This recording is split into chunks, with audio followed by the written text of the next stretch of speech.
Para la mayoría de la gente, una mentira sirve para salir de un apuro. Para Brian Blackwell, en cambio, la mentira se convirtió en una identidad completa. No era solo un chico británico de 18 años con ganas de impresionar a su novia. Era un narcisista consentido que necesitaba sentirse excepcional a cualquier precio. Creció en el acomodado pueblo de Melling, en Merseyside, como hijo único de Sidney Blackwell, un contador jubilado de 72 años, y Jacqueline Blackwell, de 61. Sus padres lo consintieron tanto que los vecinos lo apodaban como un pequeño lord, porque estaban acostumbrados a comprarle lo que pidiera y a protegerlo de cualquier consecuencia real. Desde fuera parecía el hijo perfecto, brillante, aplicado, con notas excelentes y un futuro prometedor. Pero todo eso era solo la superficie. Debajo había un ego frágil, inflado por años de privilegio y completamente incapaz de tolerar la humillación. En el verano de 2004, Brian empezó a salir con una joven llamada Amal Saba, procedente de una familia con dinero. Ahí se activó su delirio de grandeza. Ya no le bastaba con parecer inteligente, necesitaba parecer extraordinario. Inventó una vida entera. Le dijo que era una promesa internacional del tenis, que disputaba torneos de alto nivel, que tenía un patrocinio enorme con Nike por 70,000 libras y que además había sido aceptado como becario en Oxford. Para sostener la mentira, creó incluso personajes ficticios. Se inventó a un supuesto representante llamado Jason, desde cuya identidad enviaba correos y mensajes para confirmar viajes, premios y contratos. El problema era simple: las fantasías no pagan facturas. Así que Brian decidió financiar su personaje con dinero robado. Interceptó el correo de sus padres, obtuvo su información bancaria, falsificó la firma de su padre y solicitó 13 tarjetas de crédito a nombre de Sidney. Con ese arsenal fraudulento vació ahorros, acumuló deudas enormes, compró regalos costosos, un coche nuevo para su novia y preparó unas vacaciones de lujo por Estados Unidos. No estaba sobreviviendo. Estaba montando una obra teatral de millonario con el dinero de sus padres. El problema con los farsantes es que tarde o temprano la realidad les cae encima. El 25 de julio de 2004, Sidney descubrió el desastre: tarjetas reventadas, cuentas vaciadas, firmas falsificadas y una red de engaños que había arruinado las finanzas familiares. Entendió que su hijo perfecto no solo mentía, sino que le había robado la identidad para mantener una imagen ridícula ante una novia adolescente. Lo confrontó en la casa y dejó claro que el juego había terminado. Para una persona normal, ese momento habría significado vergüenza, disculpas, quizá miedo. Para Brian fue algo peor, una amenaza total a la imagen grandiosa que tenía de sí mismo. Si su padre lo desenmascaraba, se derrumbaba el personaje del atleta de élite, del heredero brillante, del joven destinado a la grandeza. Y como no podía tolerar verse como un simple ladrón patético, tomó una decisión monstruosa. Sus padres tenían que morir. No fue desesperación, fue ego herido convertido en homicidio. Brian tomó un martillo de uña pesado y un cuchillo de trinchar de unos 25 centímetros. Primero atacó a su padre, que estaba sentado tranquilamente en una butaca del salón. Después fue al baño, donde su madre, Jacqueline, estaba preparando un baño, y se lanzó también contra ella. Los dos quedaron muertos en su propia casa, asesinados por el hijo al que habían dado todo. Pero lo más repugnante de este caso no es solo el doble homicidio, sino lo que hizo después. Se lavó la sangre de las manos, hizo desaparecer las armas con tanto cuidado que la policía jamás logró recuperarlas, y apenas horas después del crimen, se sentó frente a un ordenador para comprar billetes de primera clase a Nueva York, usando los datos financieros de su padre muerto. Es decir, financió su coartada y sus vacaciones con el dinero de la víctima. Al día siguiente fue con su novia a la casa. Entró sonriendo. Pasó por delante de la escena del crimen, recogió sus maletas y el pasaporte, y salió como si nada. Eso no es locura romántica, o eso es frialdad pura. Durante las semanas siguientes, Brian vivió exactamente la fantasía que había querido vender. Se alojó en una suite presidencial del Plaza Hotel en Manhattan, viajó a Miami, San Francisco y Barbados, cenó en lugares de lujo y pagó hoteles de 5 estrellas con las mismas tarjetas que conservaba gracias al asesinato de sus padres. Gastó más de 30,000 libras.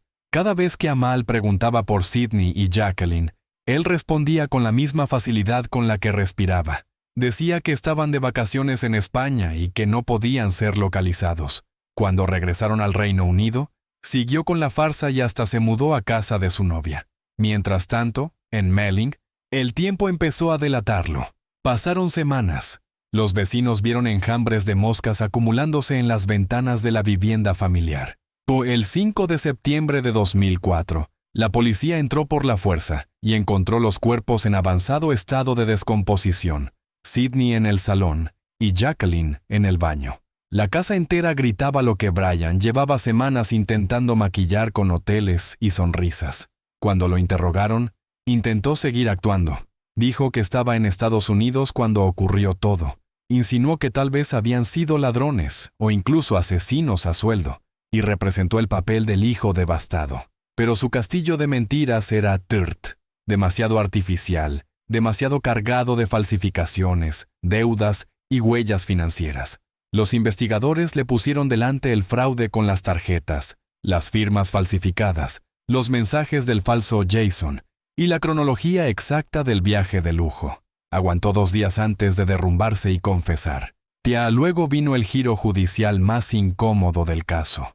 4 psiquiatras forenses coincidieron en que sufría un trastorno narcisista severo, tan extremo que realmente había llegado a creerse sus propias mentiras sobre ser una estrella patrocinada del tenis. La acusación aceptó retirar los cargos de asesinato y admitir homicidio con responsabilidad disminuida. En otras palabras, el sistema concluyó que su narcisismo era tan profundo que alteraba su mente. Fue condenado a cadena perpetua, pero con un mínimo de solo 12 años antes de optar a libertad condicional. Y ahí está lo más irritante del caso. Brian Blackwell cometió una de las traiciones familiares más brutales de esta lista. No por hambre, no por defensa propia, no por una explosión súbita, sino para proteger una fantasía de lujo y superioridad. Mató para no sentirse ordinario. O mató para que una novia no descubriera que detrás del supuesto prodigio había un fraude mimado y vacío.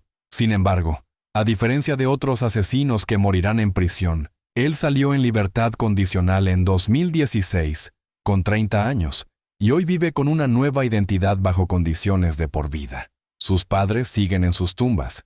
Él, en cambio, volvió a caminar por la calle. Esa es la verdad más amarga de este caso. Un chico que quería hoteles de 5 estrellas e importancia internacional, destruyó a su familia por puro narcisismo y, aún así, terminó recibiendo una segunda oportunidad que sus víctimas jamás tuvieron. En ciertos círculos de riqueza extrema, el dinero no solo compra casas, coches o viajes, compra una ilusión de invulnerabilidad, muros altos, propiedades en colinas privadas, empresas familiares valoradas en millones y una vida diseñada para que nada entre desde fuera y rompa la armonía del apellido. Andra y Bradford Sachs representaban exactamente ese modelo de éxito en el sur de California. Como figuras potentes del negocio inmobiliario, habían construido una fortuna inmensa y una vida de lujo para sus 5 hijos en una mansión de San Juan Capistrano. Desde fuera, parecían una familia blindada por el dinero. Pero el verdadero peligro no venía de un extraño, ni de un ladrón, ni de un enemigo empresarial. Estaba dentro del sistema familiar, alimentado durante años por privilegios, resentimiento y una victimización ridícula. Ese peligro tenía nombre: Ashton Sachs, su hijo de 19 años. Ashton no era un chico marginado ni abandonado. Ese es precisamente el detalle que vuelve este caso tan repugnante. Vivía financiado por sus padres, instalado en un condominio de $1,1 millones en Seattle, mientras supuestamente estudiaba en la universidad. En la práctica, era un desertor académico que pasaba el tiempo fumando marihuana, rumiando agravios y convenciéndose de que era la víctima de su propia familia. Tenía acceso a un nivel de comodidad con el que la mayoría de la gente ni sueña, pero aún así desarrolló ese complejo asqueroso del niño rico, que cree haber sido maltratado porque no le dieron adoración ilimitada. Se obsesionó con la idea de ser el menos querido, el desplazado, el hijo que ya no ocupaba el centro del futuro familiar. Y cuando ese resentimiento se mezcló con la codicia y el narcisismo, la fantasía de castigar a sus padres empezó a tomar forma. Lo importante aquí es que no fue un estallido emocional, no fue una discusión que acabó mal, fue una operación fría, previa, organizada con cabeza criminal. Semanas antes de los asesinatos, Ashton entró en una tienda de armas de Seattle y compró legalmente un rifle semiautomático Savage Arms calibre .22. Más tarde reconocería ante los investigadores que eligió hacer el trayecto de unos 1.200 kilómetros en coche, precisamente porque sabía que no podía subir un arma a un avión. Ese detalle por sí solo destruye cualquier intento de vender el crimen como impulso. Además, su historial digital mostraba búsquedas sobre defensa por locura y términos relacionados con la libertad condicional antes incluso de apretar el gatillo. Es decir, el muy cobarde ya estaba pensando en cómo defenderse legalmente antes de masacrar a su familia. No estaba actuando en medio de una nube mental. Estaba diseñando la matanza y el posible escape. Condujo durante 18 horas hasta California, impulsado por una rabia narcisista que no tenía nada de noble y mucho de podrida. En la madrugada del 9 de febrero de 2014, llegó a la mansión familiar y entró usando su propia llave. No hubo puertas forzadas, no hubo persecución, no hubo caos inicial. Solo un hijo entrando en silencio a la casa donde había crecido para convertirla en una zona de ejecución.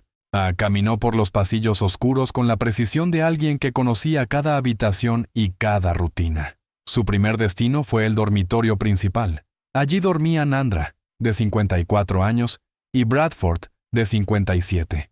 Ashton abrió fuego contra ambos mientras descansaban indefensos en la cama que habían ganado con una vida de trabajo. Según el transcript, descargó 10 balas sobre su madre y 12 sobre su padre. No les dio ni la oportunidad de entender qué estaba pasando. No fue asesinato por confrontación, fue ejecución pura, pero la monstruosidad no terminó con sus padres. Después se dirigió al cuarto de su hermano menor, Landon, de apenas 8 años. El niño estaba dormido cuando Ashton disparó contra su cuerpo, dejándolo paralizado de forma permanente. Luego fue a la habitación de su hermana Alexis, de 17 años, y volvió a disparar, rozando su cabeza y fallando por poco el asesinato. Otra hermana también estaba en la casa, pero no lo oyó o no fue alcanzada mientras Ashton completaba la masacre. Ese detalle termina de definirlo. No era un hijo herido buscando venganza contra sus padres. Era una amenaza total para todo el núcleo familiar. Quería arrasar el hogar entero y dejar tras de sí el vacío suficiente para que nada ni nadie se interpusiera entre él y lo que imaginaba como su derecho. Tirt de excusa, tirt de motivación y una cobardía moral absoluta. Después vino la parte metódica. Ashton no regresó conduciendo a Seattle como si nada. Sabía que tenía que separar su cuerpo del arma y del lugar del crimen. Abandonó el coche en una propiedad empresarial de la familia en Santa Ana. Dejó el arma homicida escondida en el maletero y tomó un taxi hasta el aeropuerto John Wayne, desde donde voló de vuelta a Washington. Incluso organizó después el envío del coche a Seattle, intentando crear distancia física entre él y la evidencia balística. Era un plan de manual: matar, aislar pruebas, recuperar coartada, regresar como hijo doliente. Y durante un breve tiempo creyó que le había salido bien. Volvió a California junto a sus hermanos supervivientes. Se sentó al lado de Landon en el hospital, del niño al que él mismo había dejado paralizado, y en el funeral de sus padres pronunció un elogio público lleno de lágrimas, llamándolos perfectos y héroes. Esa escena da asco porque no muestra dolor, muestra teatro. Cuando los detectives empezaron a presionarlo, Ashton siguió jugando. Dijo que su respuesta final era que estaba en Washington durante los asesinatos, como si todo aquello fuera un concurso y no una matanza familiar. Pero la actuación se hundió cuando los investigadores le revelaron que tenían imágenes de vigilancia suyas en el aeropuerto la mañana del crimen. A partir de ahí, la combinación de rastro digital, trayecto en coche, arma escondida y movimientos posteriores lo dejó sin espacio. Finalmente confesó, diciendo que sentía que sus padres no lo amaban y que había sido empujado por un impulso oscuro que no podía controlar. basura emocional para disfrazar una decisión consciente. Más tarde, en otra maniobra manipuladora, despidió a su defensor público y decidió representarse a sí mismo. La acusación sostuvo que lo hizo para conseguir privilegios especiales en la cárcel, como más acceso al teléfono, voz que luego usaba para negociar llamadas con otros presos. Hasta detrás de las rejas, seguía intentando vivir como el niño consentido que siempre fue. En 2016, el juez Greg Prickett dejó clara la magnitud del horror y le impuso una condena de más de 4 cadenas perpetuas, más 100 años adicionales. Una sentencia diseñada para que jamás pudiera ser elegible matemáticamente para salir. Según el transcript, actualmente cumple su condena en la prisión estatal de Ironwood, en California. Mientras tanto, su hermano mayor Miles asumió la tutela de los menores supervivientes, recogiendo los pedazos de una familia que Ashton intentó borrar por completo. Y ahí queda la verdad final de este caso. Un chico que ya tenía un condominio millonario, viajes de lujo y una red familiar poderosa, se convenció de que era una víctima, porque no recibía el tipo de adoración que quería. Así que respondió con balas. Cambió una vida absurda de privilegio por una celda de 6 por 9 pies. Quiso castigar a su familia y quedarse con el control. Lo único que controlará ahora es el número de días que le quedan hasta morir en prisión. En los complejos residenciales de lujo, la gente paga millones por una promesa. Muros altos, cámaras térmicas, guardias, control de accesos y la sensación de que el peligro siempre viene de fuera. Pero en enero de 2015, dentro de una de las urbanizaciones más exclusivas de Sudáfrica, el peligro no saltó ninguna valla ni burló ningún sistema de seguridad. Ya estaba dentro de la casa, sentado a la mesa como un miembro más de la familia. Martin Van Breda era un empresario multimillonario, un hombre hecho a sí mismo con una cartera global de negocios. Junto a su esposa Teresa, había construido una vida de privilegio extremo para sus 3 hijos, Rudy, Henry y Marley. Desde fuera, eran la imagen perfecta del éxito. Pero Henry, de 20 años, era el punto podrido dentro de esa fachada impecable. Un chico mimado, sin rumbo, con una fuerte adicción al TIC, la metanfetamina cristalina sudafricana, y con una dependencia total del dinero familiar. El problema empezó cuando sus padres dejaron de tratarlo como a un heredero intocable y empezaron a verlo como lo que era, un universitario fracasado que quemaba dinero mientras se hundía en las drogas. Cuando descubrieron la magnitud de su adicción y amenazaron con cerrarle el flujo de efectivo para obligarlo a entrar en rehabilitación, Henry no buscó ayuda, no buscó una clínica, no buscó un terapeuta, buscó el hacha familiar de Tala, una 42B pesada y brutal. Ahí está la esencia de este caso. No fue una explosión repentina ni un accidente bajo los efectos de la droga. Fue la decisión de un hijo malcriado, que prefirió aniquilar a su familia antes que perder el acceso al dinero y al estilo de vida que no había sido capaz de sostener por sí mismo. Turt de persona, turt de carácter y monstruoso, hasta un nivel difícil de procesar. En la madrugada del 26 de enero de 2015, mientras la familia dormía dentro de su mansión multimillonaria en el complejo de Desalce Winelands, Henry tomó el hacha y también un cuchillo de la cocina. No había señales de intrusión, ninguna alarma se activó y las cámaras térmicas del perímetro no registraron movimiento alguno. Es decir, nadie entró, nadie salió. Todo ocurrió desde dentro. Henry empezó por la habitación donde dormían su padre Martin y su hermano mayor Rudy. Lanzó un ataque fulminante con el hacha contra Rudy en la cama. Cuando Martin corrió para proteger a su hijo, Henry se volvió contra él. Después se desplazó por el pasillo y atacó a su madre Teresa y a su hermana de 16 años, Marley. No fue una pelea. Fue una carnicería doméstica ejecutada con la ventaja de la sorpresa y con una frialdad que da asco. Y luego vino lo más revelador. Henry no llamó a emergencias. No intentó auxiliar a nadie. Se pasó casi 3 horas montando una escena falsa. Usó un cuchillo de cocina para hacerse heridas superficiales en pecho y brazos, cortes paralelos, uniformes, en zonas no sensibles y fácilmente alcanzables, heridas de manual para fingir una lucha. Después limpió el cuchillo y lo devolvió al cajón.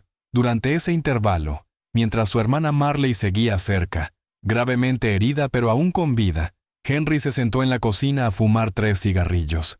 3. Como si estuviera esperando a que terminara una lavadora. Y todavía hay un detalle más siniestro. A las 4:27 de la mañana, usó su teléfono para buscar el caso de Christopher Porco, un crimen estadounidense de 2004, en el que un hijo atacó a sus padres con un hacha. O sea, acababa de destrozar a su familia y se puso a investigar cómo podría escapar de algo prácticamente idéntico. La llamada al servicio de emergencias fue casi tan incriminatoria como las pruebas forenses. Henry llamó cerca de 4 horas después del ataque, y lo hizo con una calma tan extraña que la operadora pensó en un primer momento que podía ser una broma. Su tono era cortés, controlado, incluso con momentos de risita y una especie de ligereza impropia de alguien que acababa de ver a su familia masacrada. Inventó la historia de un hombre negro enmascarado, que supuestamente había entrado en una de las residencias más seguras del país. Había matado a la familia riéndose, y luego había huido.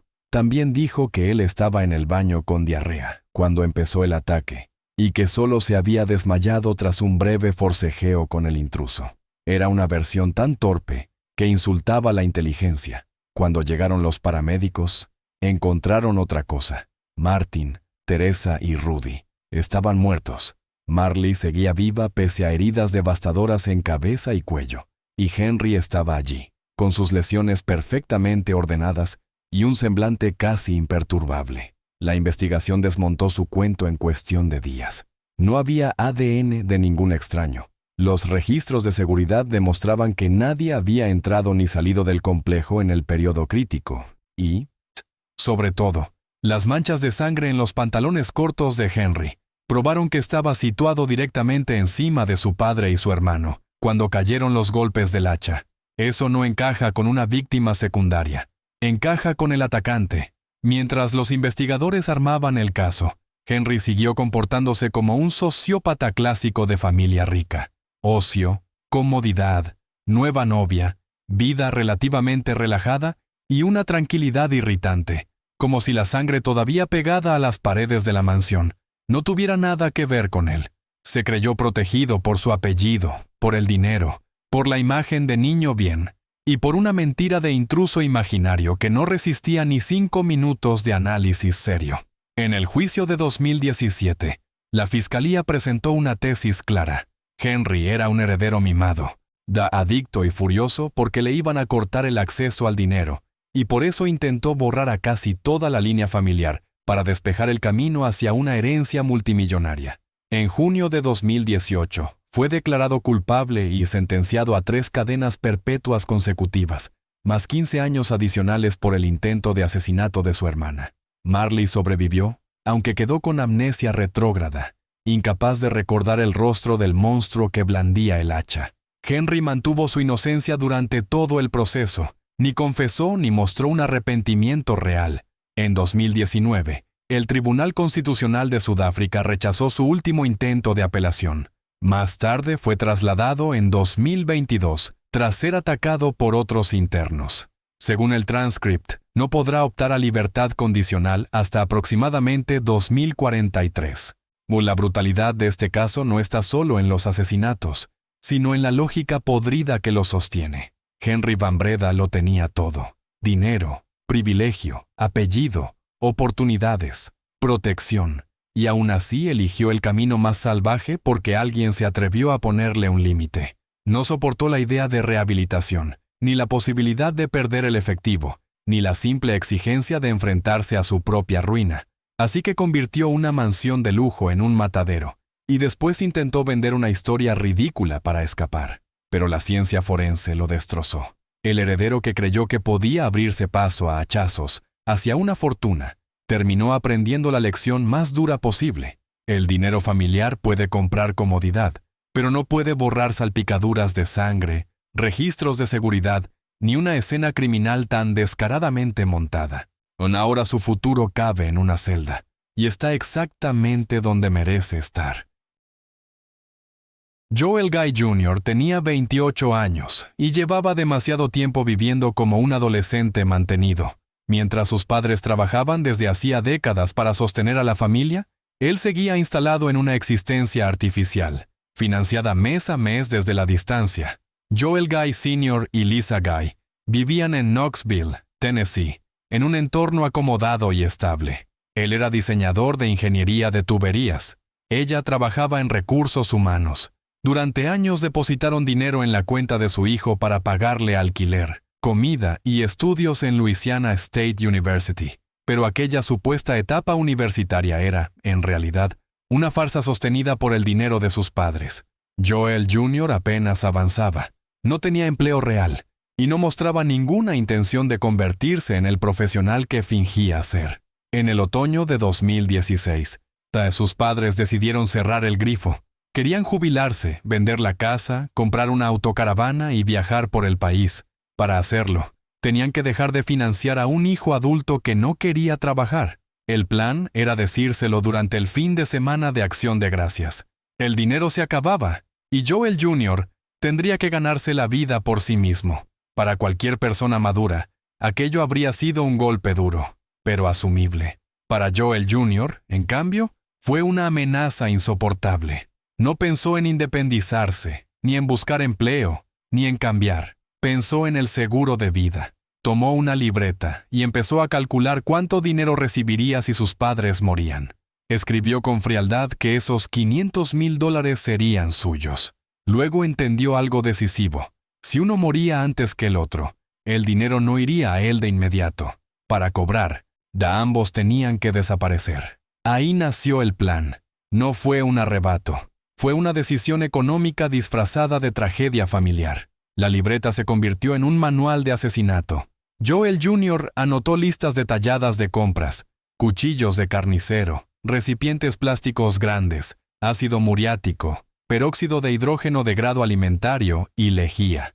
Incluso dejó escrita otra nota todavía más macabra sobre llevar una licuadora y una picadora para triturar carne. Durante las semanas previas a Acción de Gracias, fue comprando todo, de forma metódica, entre Luisiana y Tennessee. Preparó su kit, condujo hasta la casa familiar y se sentó a la mesa como si fuera el hijo cariñoso que volvía por las fiestas.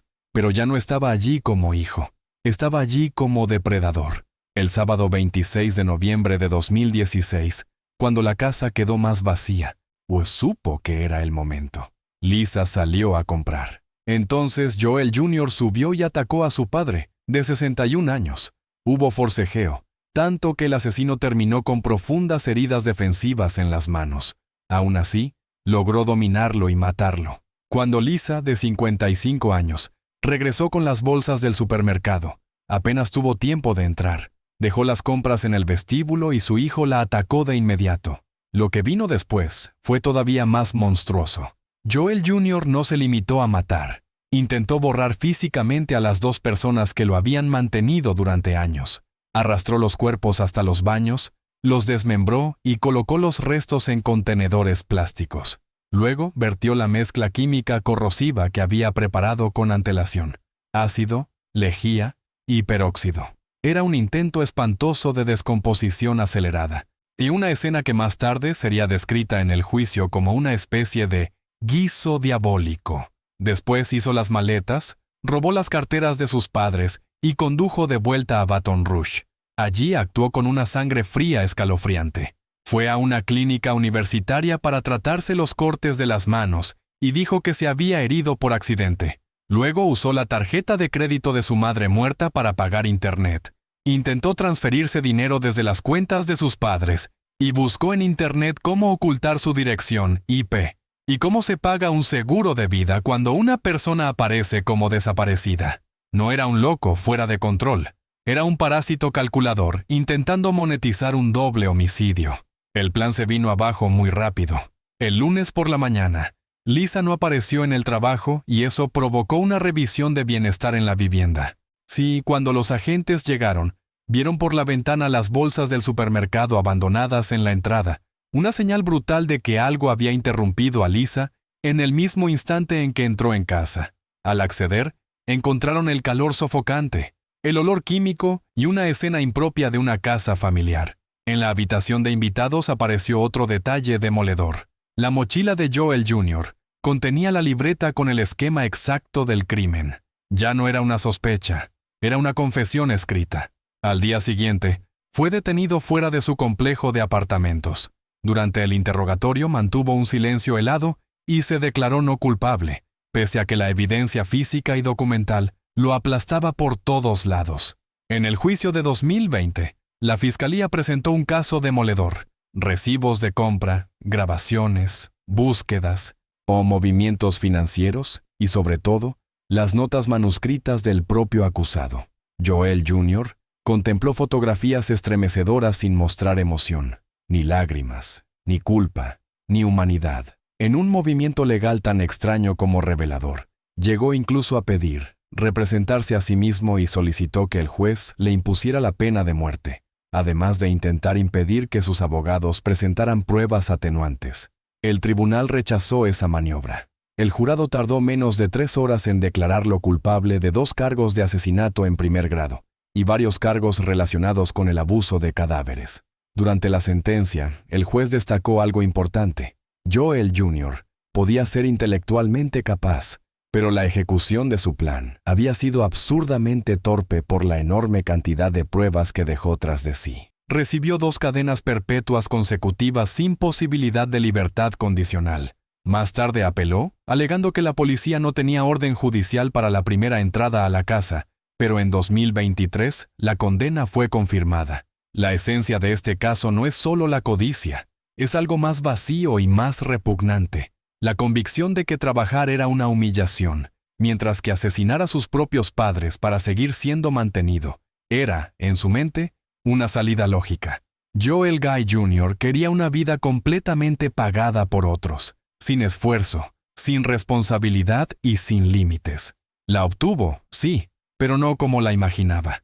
Ahora el Estado financia cada día de su existencia en una celda de máxima seguridad de Tennessee. Quiso vivir del dinero ajeno para siempre, y lo consiguió de la forma más miserable posible: encerrado de por vida, alimentado por el sistema, sin libertad, sin futuro, y con el peso irreversible de haber convertido su hogar en un matadero por miedo a tener que trabajar. La amistad de toda la vida suele venderse como una forma de lealtad absoluta. Creces con alguien, compartes secretos, miedos, sueños, y acabas creyendo que esa persona jamás podría dañarte. Sarah Stern pensaba algo parecido de Liam McAtasney. Ambos se conocían desde hacía años en Neptune City, Nueva Jersey, y se movían dentro del mismo círculo cercano, junto a otro amigo llamado Preston Taylor. Sarah tenía 19 años, era creativa, confiada y estaba interesada en el arte y los medios digitales. Liam, en cambio, escondía detrás de su fachada amigable una mezcla tóxica de ambición vacía, pereza y codicia. No quería construir una vida, quería dinero rápido, y cuando vio una oportunidad, dejó de mirar a Sarah como una amiga y empezó a verla como un premio en efectivo. El detonante de todo fue un hallazgo íntimo y aparentemente inocente. Mientras revisaba pertenencias de su madre fallecida, Sarah encontró en una caja fuerte una caja de zapatos llena de billetes antiguos, una pequeña herencia secreta de alrededor de $10,000. Para ella era un descubrimiento importante, una especie de alivio económico. Para Liam fue otra cosa, una lotería privada caída del cielo. Sarah cometió el error fatal de enseñarle ese dinero, creyendo que estaba compartiendo una buena noticia con alguien de confianza. Liam no vio emoción, ni dolor familiar, ni contexto. Vio efectivo. Y a partir de ese momento empezó a planear, durante unos 6 meses, cómo matar a su mejor amiga, robarle el dinero y hacer que todo pareciera un suicidio o una desaparición voluntaria. No fue un impulso, fue una traición incubada con paciencia. Como sabía que no podía manejarlo todo solo, y Liam reclutó a Preston Taylor, otro conocido de Sarah que incluso había sido su acompañante en el baile de promoción juvenil. Le ofreció una parte del dinero a cambio de ayudar a deshacerse del cuerpo y montar la escena. Y Preston aceptó. Así de barata salió la vida de Sarah para ellos. Unos pocos miles de dólares, y la fantasía de que jamás los atraparían. El 2 de diciembre de 2016, Liam fue a casa de Sarah con total naturalidad. Entró como siempre, habló como siempre, y esperó el momento adecuado. Cuando ella se dio la vuelta, la atacó. La levantó del suelo y la estranguló con sus propias manos. Pero lo más monstruoso no fue solo el asesinato, sino la forma en que lo vivió. Liam sacó su teléfono, abrió la función de cronómetro y cronometró la muerte de Sarah.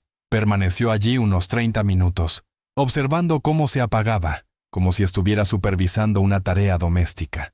Eso no es rabia, eso es vacío moral absoluto. Después de matarla, dejó el cuerpo en el suelo del baño y se fue tranquilamente a trabajar su turno habitual en un restaurante local, como si acabara de cerrar una conversación incómoda y no de asesinar a una amiga de infancia. Horas más tarde, ya de noche, él y Preston regresaron para completar el plan. Metieron a Sarah en el asiento del pasajero de su Oldsmobile de 1994 y condujeron hasta el puente de Route 35, en Belmar, en una especie de convoy de 2 coches.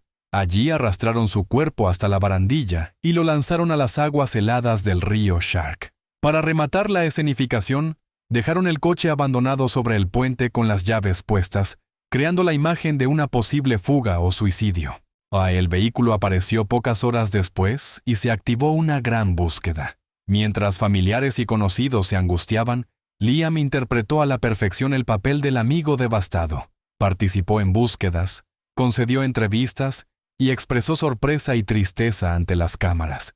Era teatro puro, teatro repugnante. Cuando la policía lo interrogó por primera vez, Liam intentó manipular la narrativa.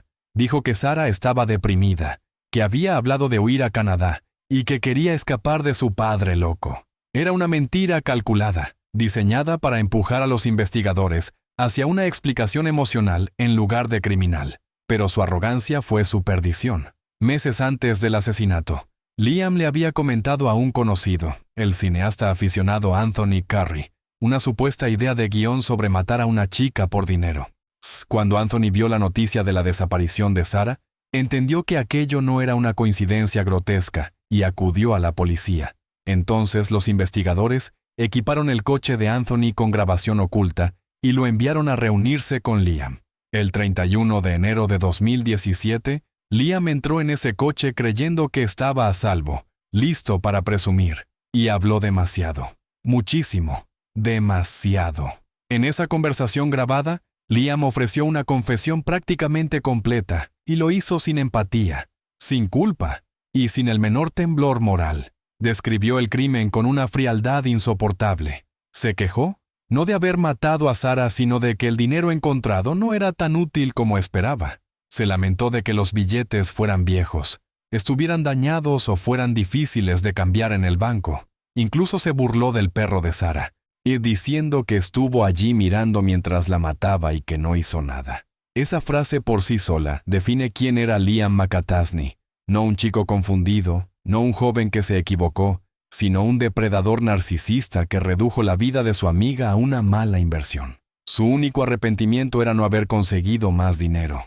Turt Beer motivación, Turt una persona, y monstruoso hasta el tuétano. Con esa grabación, la policía ya tenía el caso prácticamente armado. Liam y Preston fueron arrestados.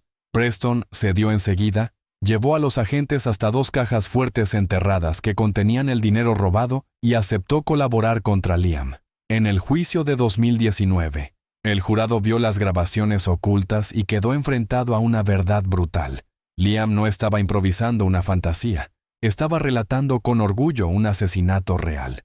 La defensa intentó una maniobra desesperada, alegando que aquella conversación no era una confesión, sino una especie de actuación para impresionar a un cineasta. Nadie serio se tragó eso. El jurado declaró a Liam McAtasney culpable de asesinato en primer grado, robo y profanación de restos humanos. El juez subrayó su falta total de remordimiento y destacó que su mayor decepción seguía siendo la calidad del dinero. Recibió cadena perpetua sin posibilidad de libertad condicional. Preston Taylor fue condenado a 18 años por su participación. Más tarde, la apelación de Liam fue rechazada y la condena quedó firme. Lo más devastador de este caso es que Sarah Stern nunca pudo ser recuperada. Sus restos no han sido encontrados, lo que dejó a su familia sin tumba, sin despedida y sin cierre real. Liam quería enriquecerse sin trabajar, sin esperar, sin construir nada. Para eso sacrificó la vida de una amiga que confiaba en él desde hacía años. Cambió una relación de toda la vida por un puñado de billetes viejos y dañados. Esa fue su gran oportunidad. Y ahora su mundo se reduce a lo que merecía desde el primer minuto. Una prisión del estado de Nueva Jersey, donde pasará el resto de su vida. Quiso dinero fácil. Encontró una condena eterna. Sarah confió en él. Liam convirtió esa confianza en un método de ejecución. Y por eso este caso no es solo un asesinato. Es una de las traiciones más sucias y miserables que puede cometer un ser humano. Y hasta aquí, el video de hoy. 5 casos distintos. 5 historias marcadas por la codicia, la manipulación y una frialdad que cuesta creer. Lo más perturbador de todos estos crímenes no es solo la violencia, sino el hecho de que muchas veces el peligro no vino de un desconocido, sino de alguien que ya formaba parte del círculo más cercano de la víctima. Si este video te impactó, déjame tu like, porque eso ayuda muchísimo a que el canal siga creciendo y a que más personas descubran este tipo de casos reales. Suscríbete y activa la campana para no perderte los próximos videos, porque aquí seguiremos explorando historias criminales tan escalofriantes como estas. Y ahora quiero leerte a ti. ¿Cuál de estos casos te pareció el más perturbador y por qué? Te leo en los comentarios. Gracias por estar aquí, por acompañarme hasta el final y por formar parte de esta comunidad. Nos vemos en el próximo video.